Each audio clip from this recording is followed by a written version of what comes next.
హైదరాబాద్లో ఆంధ్ర వ్యతిరేక ఉద్యమం చాప కింద నీరులాగా పాకుతున్నట్లుగా కనిపిస్తోంది. ఇదే గనక కొనసాగితే రాబోయేటువంటి రోజుల్లో బీఆర్ఎస్ పార్టీ ఇమేజ్ డ్యామేజ్ అవ్వడం ఖాయమని, అలాగే ఆంధ్రాలో కూడా జగన్మోహన్ రెడ్డి ఇమేజ్ డ్యామేజ్ అవ్వడం ఖాయమనేటువంటి వాదనలు తెరమీదకి వచ్చాయి.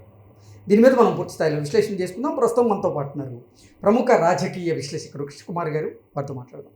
మేడం నమస్తే. తెలంగాణలో ముఖ్యంగా హైదరాబాద్లో ఆంధ్ర వ్యతిరేక ఉద్యమం అనేది నిజంగా చాప కింద నీరులాగా పాకుతున్నట్లుగా కనిపిస్తూ ఉంది. కొన్ని అంశాల మీద ఒకరి మీద ఒకరు విమర్శలు చేసుకునేటువంటి పరిస్థితికి అయితే ఆ ఉద్యమం అనేది ఉంది.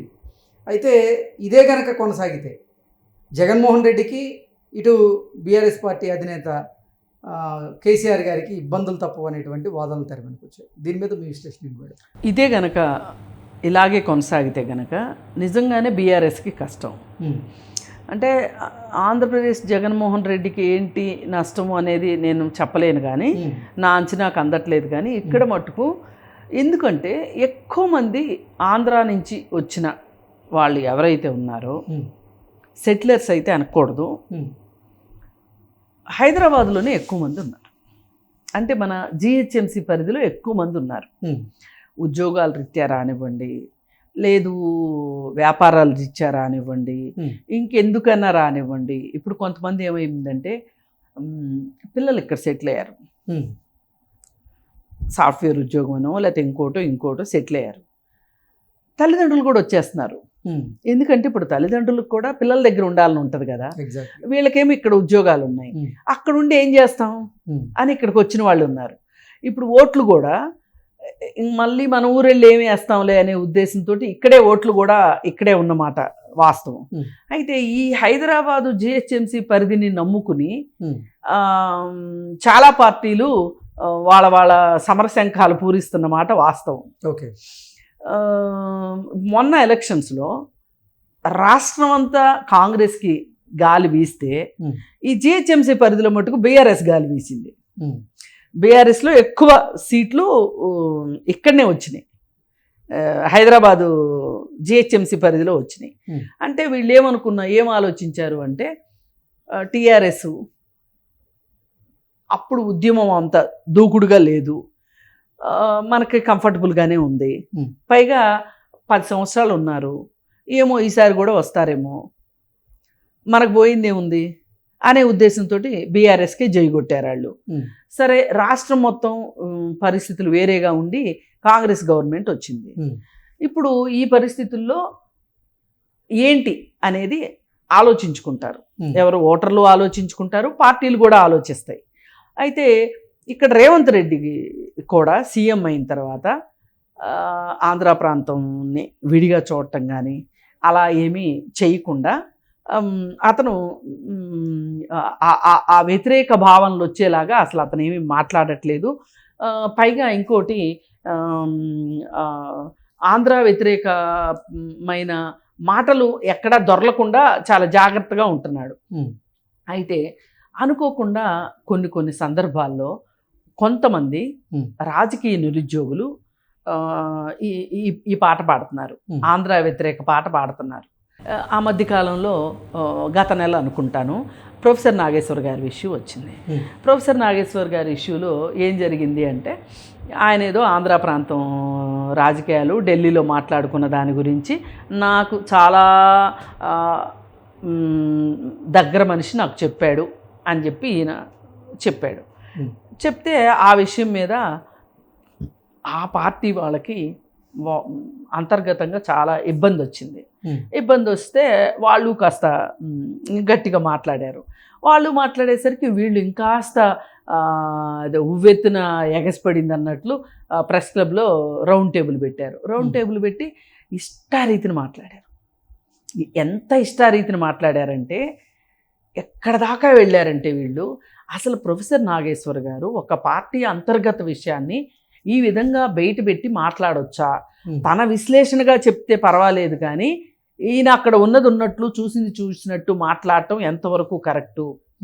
వాళ్ళ పాలసీ, వాళ్ళ అంతర్గత వ్యవహారం అది, మాట్లాడొచ్చు. అసలు నాగేశ్వర్ గారు అలాంటి కామెంట్ చేయటం కరెక్ట్ కాదు కదా అని అని అనాల్సిన మేధావులు కూడా ఎవరు ఆ మాట అనుకోకుండా ఆంధ్ర వాళ్ళు తెలంగాణ వాళ్ళు అని ఒక గీత గీసేశారు. మరి ఇప్పుడు అలా నిజమే ఆ గీతే ఉందనుకుందాం మీరు చెప్పినట్టే. అసలు ఆంధ్ర రాజకీయ నాయకుడు మాట్లాడిన మాటలు ఎందుకు మాట్లాడారు మీరు? ఇప్పుడు ఆంధ్ర రాజకీయ నాయకుడు మాటలు మీరు మాట్లాడకూడదు కదా, అసలు ఫస్ట్ మొదలెట్టిందే మీరు కదా, మాట్లాడకూడదు కదా. అలా అనేసరికి అసలు చంద్రబాబు నాయుడికి, చిరంజీవికి, పవన్ కళ్యాణ్కి ఇక్కడ ఇళ్ళు ఎందుకు ఉన్నాయి అని మొదలెట్టారు. ఇట్లా ఇటు నుంచి అటు అటు నుంచి ఇటు ఒక రకంగా సవాళ్ళు ప్రతి సవాళ్ళుగా వెళ్ళింది ఆ విషయం అంతా. సరే చివరికి పవన్ కళ్యాణ్ అన్నారు అని చెప్పి పవన్ కళ్యాణ్ వాళ్ళు వాళ్ళ పార్టీకి సంబంధించిన వాళ్ళకు ప్రెస్ మీట్ పెట్టారు, రౌండ్ టేబుల్ పెట్టారు.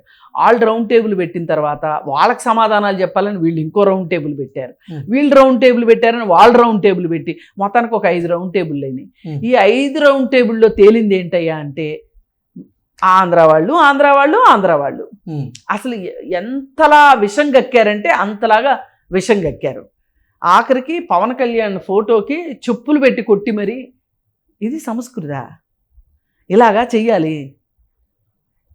సరే ఆయన ఏం తక్కువ తినుకోకుండా ఇక్కడికి వచ్చి ఈవేళ తెలంగాణ ఆవిర్భావ దినోత్సవం రోజునే నేను ఇక్కడ మీటింగ్ పెట్టుకుంటాను అన్నాడు. సార్ శాంతి భద్రతల సమస్య వస్తుంది ఇవ్వము అన్నారు. సార్ ప్రెస్ మీట్ అయినా పెట్టుకుంటాను అని ప్రెస్ మీట్ పెట్టుకుంటాను. అసలు ఆ రోజే పెట్టుకోవాల్సిన అవసరం ఏంటి? అంత పంతాలు కూడా పనికిరాదు. ఇదేదో వాళ్ళ రాష్ట్ర ఆవిర్భావ దినోత్సవం అంటే వాళ్ళకు సంతోషంలో ఉంటారు. ఉన్నప్పుడు మనం వచ్చి ఇప్పుడు మనకు తెలిసిన వాళ్ళ ఇంట్లో ఒకళ్ళ ఇంట్లో పెళ్లి జరుగుతుంది, ఆ రోజు వెళ్ళి పెళ్లి రోజు వెళ్ళి తగాదా పడతామా? వాళ్ళతోటి పడం కదా. ఎవరైనా చచ్చిపోయిన వాళ్ళ ఇల్లు ఉంటుంది, అప్పుడు వెళ్ళి అప్పు అడుగుతామా? మనకు నిజంగానే డబ్బులు ఇవ్వాల్సి ఉంటుంది, అయినా ఆ టైంలో వెళ్ళి అడుగుతామా? అడగం కదా. అయితే కయ్యానికి కాలు దువ్వినట్టు ఉండకూడదు ఏ ప్రాంతం వాళ్ళైనా. సరే ఇవన్నీ ఎక్కడ దారితీస్తున్నాయి అంటే అసలు ఆంధ్ర వాళ్ళ ఉనికిని ప్రశ్నించేదాకా వెళుతున్నాయి. ఇప్పుడు మీరు ఉనికిని ప్రశ్నించి చేయగలిగింది ఏమీ లేదు. మీరు ఎవరిని ఎక్కడి నుంచి కదల్చలేరు. ఇప్పుడు ఆంధ్ర కాంట్రాక్టర్లకు వ్యతిరేకంగా ఉద్యమం అని ఆ రోజు ఉద్యమం చేశారు. మళ్ళీ మీరు ఆంధ్ర కాంట్రాక్టర్లకే కాంట్రాక్టులు ఇచ్చారు. ఓకే, ఇంకేముంది? అప్పుడే పోయింది మీ పరువు ఏదన్నా ఉంది అంటే నన్ను అడిగితే. సరే ఇది అది అయిపోయిన తర్వాత మొన్న ఏదో ఆ సినిమా గురించి ఆడెవడో పనికిమాలినోడు మాట్లాడితే దాన్ని కాకిపుండు బ్రహ్మరాక్షసి చేసేసి ఏమి లేదు. నేను ఎన్ని వ్యవహారాలు చెప్తే అన్ని వ్యవహారాల్లో సింపుల్గా వాళ్ళు చేస్తుంది ఏంటి అంటే సందర్భం వచ్చిన ప్రతిసారి అవసరం ఉన్నా లేకపోయినా ఆంధ్ర అని మాట్లాడటం. ఆఖరికి మొన్న జర్నలిస్ట్ కేవీఆర్ని అరెస్ట్ చేశారు, అలాగే రావణ్ని అరెస్ట్ చేశారు. ఆ ఇద్దరిని అరెస్ట్ చేసినప్పుడు ఆంధ్ర ప్రాంతం నుంచి వచ్చి ఆంధ్ర ప్రాంత పోలీసులు ఇక్కడికి వచ్చి వీళ్ళని అరెస్ట్ చేసి తీసుకెళ్లారు అని మాట్లాడారు. ఈ మాట్లాడే ప్రాసెస్లో ఒక ఆయన అయితే చాలా దూరం వెళ్ళిపోయి అసలు తెలంగాణ వచ్చిందా అని అడుగుతున్నాడు ఆయన. నాకెంత నవ్వు వచ్చిందంటే ఆ తెలంగాణ వచ్చిందా అని మాట్లాడిన ఆయన, ఆంధ్ర పాలనే నడుస్తుంది అని మాట్లాడిన ఆయన, తెలంగాణ ఉద్యమంలో మహోజ్వల ఉద్యమంలో ఆయన పోషించిన ఘనమైన పాత్రకు గాను ₹1 కోటి తీసుకున్నాడు ఆయన. మరి ఇప్పుడు తెలంగాణ రాలేదంటున్నారు కదా, ₹1 కోటి ఇచ్చేయండి. గవర్నమెంట్ కూడా అప్పుల్లో ఉందంట, వెనక్కి ఇచ్చేయాలి కదా. మరి ఇప్పుడు రాని తెలంగాణ కోసం డబ్బులు ఎట్లా తీసుకుంటావు? నీకు ఎట్లా మనసు ఒప్పుతుంది? నాకు అర్థం కావట్లేదు. డబ్బులు ఇచ్చినప్పుడేమో తెలంగాణ వచ్చింది అని చెప్పి డబ్బులు జేబులో వేసుకుంటావా? మళ్ళీనేమో తర్వాత ఏదైనా మాట వస్తేనేమో తెలంగాణ రాలేదు అని మాట్లాడితే ఏంటి అసలు? ఏమి వీళ్ళు మేధావులా? తెలంగాణ వచ్చిందని తీసుకున్న మీరు ₹1 కోటి వెనక్కి ఇచ్చేయండి అంటారా మీరు? మరి తెలంగాణ రాలేదంటున్నారు కదా మీరు. తెలంగాణ వచ్చిందని కదా మీరు తీసుకున్నారు. తెలంగాణలో మీరు చేసిన వీరోచిత సాహసోచిత పోరాటానికి గుర్తుగా కదా ₹1 కోటి తీసుకున్నారు. అసలు ఈ లెక్కనండి నిజాం మీద పోరాడిన, రజాకారులకు వ్యతిరేకంగా పోరాడిన కమ్యూనిస్టులకు ఎన్ని కోట్లు ఇస్తే రుణం తీరుతుందండి ఈ లెక్కన? వాళ్ళు 4,000 మంది కార్యకర్తలు ప్రాణాలు కోల్పోయారండి. సామాన్య ప్రజలు కానీ కార్యకర్తలు కానీ 4,000 మంది.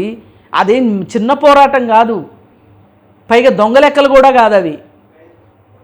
4,000 మంది ప్రాణత్యాగాలు, పైగా ఆంధ్ర ప్రాంతం వైపు నుంచి ఇప్పుడు మీరు ఏడుస్తుంటారు కదా 24 గంటల ఆంధ్ర ఆంధ్ర అని.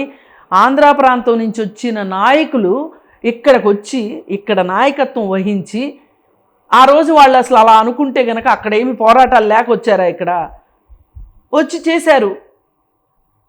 చేసినందుకు కానీ మీరు ఇస్తున్న కితాబ్ ఏంటి? ఆంధ్ర వాళ్ళు ఆంధ్ర వాళ్ళు ఆంధ్ర వాళ్ళు. ఆఖరికి కేసీఆర్ అండి ఈ మొత్తం